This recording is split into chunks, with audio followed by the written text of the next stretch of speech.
ഇപ്പം നമ്മൾ ചേമഞ്ചേരി എത്തിയിട്ടുണ്ട്. ചേമഞ്ചേരി സ്റ്റേഷനിൽ പോകാൻ വിടും. ഇനി എലത്തൂർ വെസ്റ്റേൽ വെല്ലയിൽ കഴിഞ്ഞ് നമ്മൾ കോഴിക്കോട് എത്തുന്നതാണ്.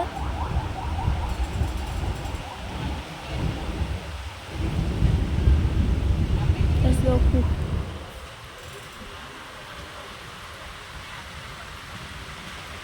ഇതാണ് പുറത്തെ കാഴ്ച, ഭംഗിയുള്ള സ്ഥലം.